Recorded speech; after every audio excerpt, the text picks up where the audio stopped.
Today we are going to talk about calculated columns in Power BI. But before we get to that part, first of all, we need to understand few of the basic things. The first and the foremost thing is that what exactly is the difference between the DAX and the M language. So I'll try to keep it simple and very short. See, DAX data analytics expression is a language that we use in Power BI desktop. Okay. Second thing, M language, it is something that is being used in the Power Query. This is the one basic thing that you need to create. So whenever you are using M language, you need to be sure that it would be used in the Power Query. Whenever the DAX is being used, it would be used in the Power BI desktop. Now the next question is, where do we exactly use Power BI DAX language? This data analytics expression language is used in while creating the calculated columns or even while creating the measures. That brings us to the next topic that we should be aware of, and that is the difference between the calculated columns and measures.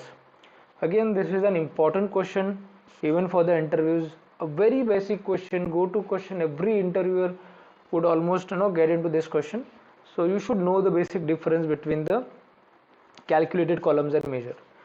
So we are going to get to the example, but before that I just want to give you a high level idea about the basic difference. So let's understand what is calculated column. Calculated column, let us just consider calculated column as if, for example, this is a data set.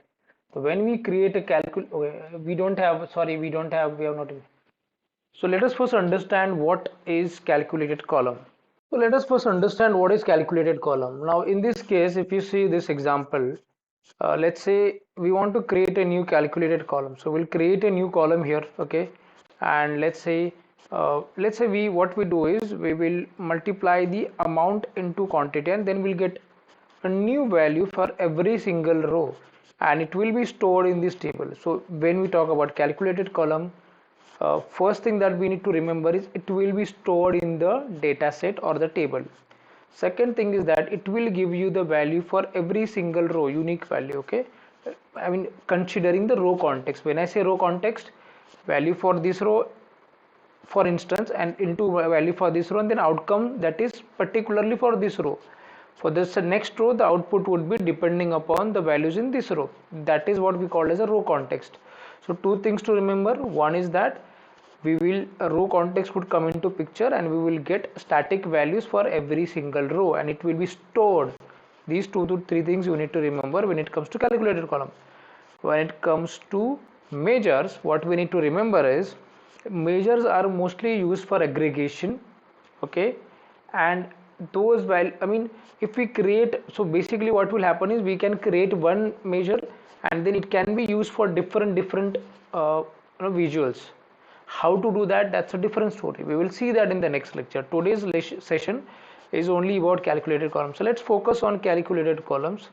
So as I said, I think until now I've given you basic idea, so let's get started and create the calculated column. So how do we do that?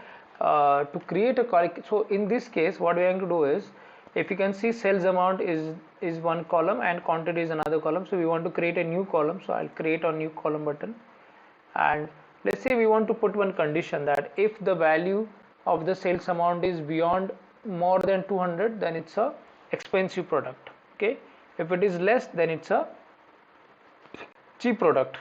So now we on view now. So now we will create the new calculated column. Before we create the new column, so what would be the logic for creating that? So very simple. If the sales amount more than 200, it's expensive product.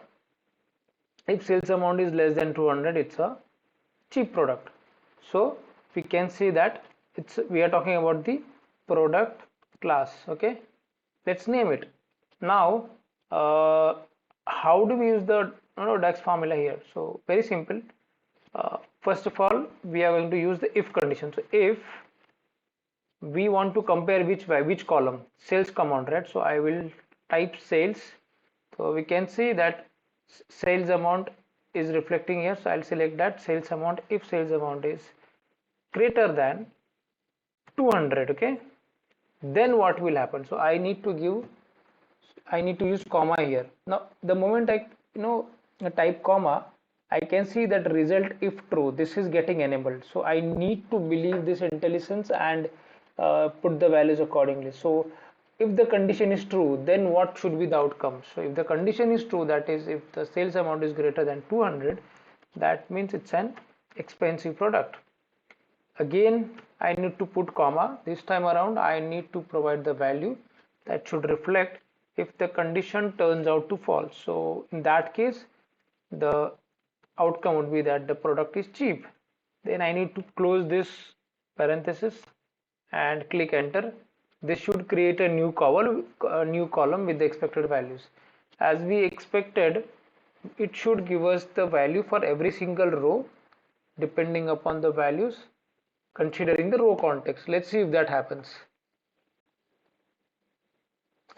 So as expected, we are getting the values depending upon the, see, 100 is cheap, 200 is again cheap, more than 200 only it is expensive. So 220 is expensive, 250 is expensive. So I think we have got pretty much the values. Now same thing we can also do in Power Query also. Okay, that is important. Okay, we can use the Power Query and we can do that, not a problem. But we are trying to use DAX here to create this. So I am sure that you must have understood. As I said, these values would be stored in this table. Secondly, a row context is considered. What is row context? See, particularly for this row, the condition is validated. Particularly for this row. For this row, again, different condition. No condition is validated. There is no common answer for all. Now, when we talk about the measures, what exactly happens? That also I will show you in short. Okay. So let's say I'm creating one more new column, and this time around I want to find the total sales amount. Okay. So what I will do, I'll create a new column and find the sum of sales amount. Let's see what happens. Now let's say I want to create a new column total sales, and this should give me the sum for total sales amount. So total sales amount is, let's say, the new column, and then I will use the sum function. Within sum function, what is it that I need to add? So the column that I want to add values is sales amount. So I will just type sales and it will automatically reflect a sales amount column. Then I will close this parenthesis and click enter. Now let's see what happens.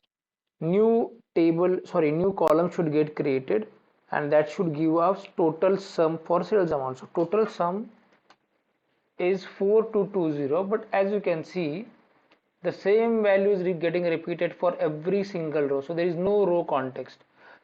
And obviously there is no point in storing all of this, right?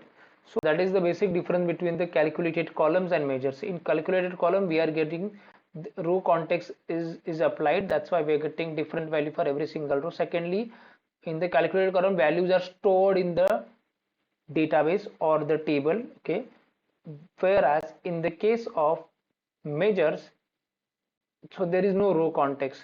Secondly, we use this for the visuals, and it can be applied on dynamic basis. So if we use some sales amount, so depending upon the visual, it will calculate the values. How to exactly do this, that we will see in the next lecture, but I am sure that at least when it comes to calculated column, now you have got the idea. Okay, so I hope this has helped. So this is something that is not making sense. I'll remove this column, and I hope that this must have helped you.